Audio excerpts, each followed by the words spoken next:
এজন্য যুবকরা চাইলে অনেক কিছু করতে পারে। তোমাদের উপর নির্ভর করছে আগামীর ভবিষ্যৎ। যুবকরা যদি ইসলামের পথে আসে ভালো থাকবে বাংলাদেশ। যুবকরা যদি কোরআন মানে নিরাপদে থাকবে আমার লাল সবুজের পতাকা। যুবকরা যদি ইসলামকে মেনে চলে তাহলে আগামীর ভবিষ্যৎ ইসলামের ভবিষ্যৎ, জোরে কোন ঠিক কিনা? কারণ যুবকদের মধ্যে আছে প্রাণ ঢালা উচ্ছ্বাস। মুরব্বীদের স্বাদ আছে কিন্তু সাধ্য নাই। মুরব্বীরা চায় অনেক কিছু করতে কিন্তু করে দেখাতে পারে, মাজায় ব্যথা, কোমরে ব্যথা। আগামীর নেতৃত্বে মুরব্বী নয়, যুবকদেরকে এগিয়ে আসতে হবে। চিল্লায় বলো ঠিক কিনা? যুবকদের রক্ত গরম, তারা চাইলে একটা বিপ্লবকে নেতৃত্ব দিতে পারে। They can lead a revolution. গোটা বিশ্বে যত বিপ্লব হয়েছে সব যুবকদের দিয়ে হয়েছে। সুবহানাল্লাহ পড়েন। এই যে কোটা আন্দোলনের বিরুদ্ধে বাংলাদেশে একটা বিপ্লব হয়েছে না? এখানে কি মুরব্বী চাচারা ছিল? কারা ছিল? আমার দেশের দামাল ছেলেরা, তারুণ্যের উচ্ছ্বাস নিয়ে তারা এসেছিল। তারা জ্বলে উঠেছিল আপন শক্তিতে। চিল্লা এখন ঠিক কিনা? তো মুসলিম যুবকদেরকে জ্বলে উঠতে হবে আপন শক্তিতে। এরপরে নিরাপদ সড়ক চাই, একটা আন্দোলন হয়ে গেছে এই দেশে। ওইখানে কি মুরব্বীরা নেতৃত্ব দিয়েছিল?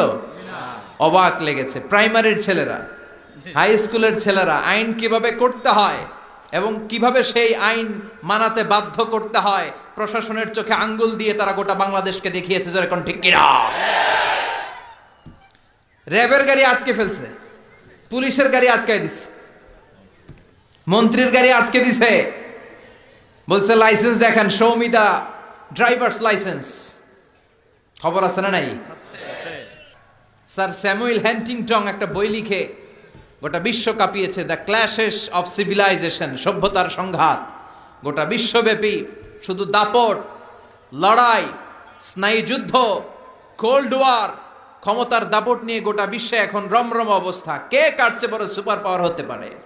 এখন সবচেয়ে বড় super power United states of America, ঠিক কিনা? তারা হচ্ছে এখন সুপার পাওয়ার। ধারণা করা হচ্ছে চায়না গোটা বিশ্বে যেভাবে তাদের প্রোডাক্ট সাপ্লাই করছে, পণ্যের বাজারে তাদের যেরকম দাপট, ডমিনেশন, সামনের সুপার পাওয়ার হবে চায়না। চায়নাতে কোনো দুষ্কৃতিকারী, কোনো হত্যাকারী, তাদেরকে যখন জেলে বন্দি করা হয়, জেলখানার ভিতরে ওরা ফ্যাক্টরি করে রাখছে। জেলে ঢুকবি তো কাম করে খা, আছে না নাই? কি সুন্দর অ্যাটিটিউড। যে যেই কাজ পারে জেলখানার ভিতরে ওই ফ্যাক্টরি। আগামীর সুপার পাওয়ার হতে যাচ্ছে চায়না। পলিটিক্যাল অ্যানালিস্ট যারা আছে, রাজনৈতিক বিশ্লেষক, তারা বলছে যে চায়নার পরে চলে আসতে পারে India super power, Narendra Modi. সভ্যতার সংঘাত আদিকাল থেকে আজ পর্যন্ত আছে না নাই? একটা সময় ছিল সিন্ধু সভ্যতা, আমরা শুনেছি মহেঞ্জোদারো সভ্যতা, বৈদিক সভ্যতা, ইনকা সভ্যতা, চিচেন এতজা সভ্যতা, প্রাচীন মিশরীয় সভ্যতা, ব্যাবিলনীয় সভ্যতা, গোটা বিশ্বব্যাপী মেসোপটেমীয় সভ্যতা। এরকম অনেক সভ্যতার আবির্ভাব ঘটবে। আবার কালের বিবর্তনে, সময়ের আবর্তনে এরা হারিয়েও যাবে। স্যামুয়েল হ্যান্টিংটন তার বইতে লিখেছিল, দ্য ক্ল্যাশেস অফ সিভিলাইজেশন নামক বইতে লিখেছে, সভ্যতার এই সংঘাতের পর একটার পর একটা সুপার পাওয়ার আসবে, ধপাস করে পড়ে যাবে। একটার পর একটা সুপার পাওয়ার উঠবে, আবার নেমে যাবে। কিন্তু সর্বশেষ লা ইলাহা ইল্লাল্লাহ মুহাম্মদুর রাসূলুল্লাহর পতাকা খচিত একটা সভ্যতা দাঁড়িয়ে যাবে। ওই সভ্যতাকে মাটির সাথে মিশিয়ে দেওয়ার মতো শক্তি তাবৎ দুনিয়াতে কেউ থাকবে না। সর্বশেষ যে সভ্যতাটা দাঁড়াবে, সে বলেছে এটা হচ্ছে ইসলামের সভ্যতা। সুবহানাল্লাহ পড়বেন না? এজন্য ইসলামের অগ্রযাত্রা, অগ্রগতি, এটার স্পিড, এটার ব্যালেন্স, এটাকে রুখে দেয়া যায় না, এটাকে থামিয়ে দেয়া যায় না। ইসলামের দৃষ্টান্ত অনেকটা টিউবের মতো, প্লাস্টিকের টিউব। আপনারা গ্রামের মানুষ, আপনারা ভালো সাঁতার কাটতে জানেন। শহরে যারা সাঁতার কাটতে জানে না, তারা টিউব নিয়ে সুইমিং পুলে নামে যাতে ডুবে না যায়। জানেন, এই টিউবগুলা পানিতে ডুবানো যায় না। টিউব যতই আপনি পানির নিচে ডুবাইতে যান, এটা কি করে? উপরে ভেসে ওঠে। ইসলামের বৈশিষ্ট্যটা অনেকটা এরকম। এটারে ডুবাইতে চাইলে এটা খালি উপরে ওঠে। সুবহানাল্লাহ কইবেন না? ইসলামের বৈশিষ্ট্য অনেকটা চারা বীজের মতো। চারা বীজ, বীজ রোপণ করি না আমরা মাটিতে, ওরা ওদের মুখের ফুৎকারে ইসলামকে নিভিয়ে দিতে চায়, ওরা ইসলামকে মাটির নিচে গেড়ে ফেলতে চায়, কিন্তু ওরা জানে না ইসলাম হচ্ছে চারা বীজের মতো। চারা বীজ মাটিতে গেড়ে দিলে কি হয়? হ্যাঁ, ডালপালা সহ এটা উপরের দিকে বেড়ে ওঠে। চিল্লায় বলেন ঠিক কিনা? এজন্য ইসলামের অগ্রযাত্রাকে কেউ থামিয়ে দিতে পারবে? ওই ইসলাম পেয়ে আমরা খুশি না বেজার? এজন্য সোশ্যাল মিডিয়াতে আমরা ইসলামের পক্ষে কাজ করব। যত ভালো ভালো কথা আছে, কথামালা আছে, স্ট্যাটাস আছে, ভিডিও ক্লিপস আছে, এগুলো আমরা শেয়ার করব ইনশাল্লাহ। পড়েন যুবক ছেলেরা, তোমাদের স্মার্টফোনগুলারে ইসলামের পক্ষে ব্যবহার করবা। এই স্মার্টফোন হবে ইসলামের পক্ষের শক্তির হাতিয়ার। চিল্লায় বলেন ঠিক কিনা? এটা দিয়ে শুধু সেলফি মারলে হবে না। এখন খালি পোলাপান দুমায়া সেলফি তোলে। কি তোলে? আমাদেরকে পাইলেও সেলফি তোলে, আমগরেও ছাড়ে না। কয় হুজুর একটা সেলফি। আবার সেলফি তুলতে গেলে হাতটার এইভাবে করে রাখে, এইভাবে বাঁকা করে থাকে। আমি বললাম এটা কি স্টাইল? কয় হুজুর এটা গ্যাংনম স্টাইল। কি style? It's the Gangnam style. আচ্ছা না নাই? তো এজন্য প্রযুক্তির কল্যাণে আমরা যা পেয়েছি, আমরা চাইলে এটাকে ইসলামের পক্ষে ব্যয় করতে পারি। ঠিক কিনা? আল্লাহ তুমি বুঝার তৌফিক দাও। আর জোরে পড়েন আমিন। 26তম মাহফিল। এই মজলিসের বিরুদ্ধে যারা ষড়যন্ত্র করে তাদেরকে রুখে দিতে হবে। চিল্লা এখন ঠিক কিনা? গোটা বিশ্বব্যাপী ইসলামের বিরুদ্ধে ষড়যন্ত্র আসলেই সেগুলোকে রুখে দিতে হবে। ঠিক কিনা? আমি সোজা সাপটা যে অ্যানাউন্সমেন্টটা মানুষকে দেই যে 4টা জিনিসের ব্যাপারে আমাদের ইমোশন ভেরি সেন্সিটিভ। এক হচ্ছে আমার রব। আমাদের রব কে? আল্লাহ। এই আল্লাহর ব্যাপারে কথা বললে ওর ছাড় আছে? না, ওর ছাড় নাই, ওর খবর আছে। ওর কি আছে? 90%-এরও বেশি মুসলমান এদেশে। সেদেশে আমার রবকে নিয়ে তুমি কটু কথা বলতে পারো না। তুমি নাস্তিক, খুব ভালো, তুমি 4 দেয়ালের ভিতরে থেকে নাস্তিকতা নিয়ে বসে থাকো, কিন্তু তুমি ইসলাম নিয়ে কটূক্তি করতে পারো না। চিল্লা এখন ঠিক কিনা?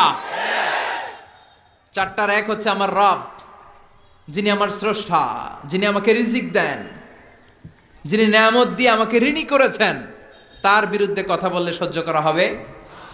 নাম্বার 2, আমার প্রিয় নবী, যে নবী আমার জন্য সুপারিশ করবে, যে নবীর সুপারিশ না মিললে জান্নাতে যাওয়া আমার জন্য কঠিন হয়ে যাবে, যে নবী আমার জন্য কেঁদেছে, আপনার জন্য কেঁদেছে, আমাদের জন্য কেঁদেছে, যে নবী গোটা বিশ্বকে সভ্যতা, মানবতা, ভদ্রতা, সিভিলাইজেশন সব এই বিশ্বনবী শিখিয়েছে। এই বিশ্বনবীর বিরুদ্ধেও যদি কথা বলা হয়, তাদের সাথেও আমাদের কোনো সম্পর্ক নাই। চিল্লা এখন ঠিক কিনা? 3 নাম্বার হচ্ছে আমার ইসলাম। আর কিছু থাক বা না থাক, এদেশে ইসলাম থাকবেই। যে দেশে আল্লাহু আকবার ধ্বনির সাথে সূর্য উঠে যায়, যে দেশে আল্লাহু আকবার ধ্বনির সাথে সাথে সূর্য ডুবে যায়, ওই দেশে আর কিছু থাক বা না থাক, ইসলাম থাকবে। 4 নাম্বার হচ্ছে আমার কোরআন, যেই কোরআনকে আল্লাহ তাআলা পাঠিয়েছে আমার হেদায়েতের জন্য। এই কোরআনের বিরুদ্ধেও যদি কেউ কথা বলে, তাদের বিরুদ্ধে প্রতিবাদ করে গর্জে উঠতে হবে মুসলমান। চিল্লায় বলেন ঠিক কিনা? এজন্য এই 4টা সেনসিটিভ বিষয়ের বিরুদ্ধে যদি কেউ কথা বলে, প্রতিবাদ করার দরকার আছে না নাই? আর মুখ বুজে যদি বসে থাকে, এটা কি মুমিন না মুনাফিক? আপনি পত্রিকার রিপোর্টার, আপনি ইসলামের পক্ষে রিপোর্ট করে দেন। আপনি মিডিয়া কর্মী, আপনি ইসলামের পক্ষে মিডিয়া কভার করে দেন। আপনি বক্তা, আপনার কথামালার মধ্য দিয়ে আপনি ইসলামের জয়গান গান। আপনি প্রশাসনের লোক, আপনার টিম দিয়ে আপনি ইসলামকে সাহায্য করবেন। কারণ ইসলাম আমাদের কাছে আমানত, এই কোরআন আমাদের কাছে আমানত। যিনি এই এলাকার চেয়ারম্যান, পুরো ইউনিয়ন পরিষদটা তার কাছে আমানত। যিনি এই এলাকার মেম্বার অফ দ্য পার্লামেন্ট, পুরো নির্বাচনী এলাকাটা তার কাছে আমানত। এজন্য এই 4টা জিনিসের বিরুদ্ধে কথা বললে আমরা সহ্য করি না। এই 4টা জিনিসের বিরুদ্ধে কথা বললে আমাদের প্রতিবাদ আছে না নাই? আমাদের হৃদয়ের রক্তক্ষরণ আছে না নাই? মাঠে ময়দানে আমাদের গর্জে ওঠার দরকার আছে না নাই? কারা কারা রাজি আছো তো হাত উঁচু করে আল্লাহর দেখা।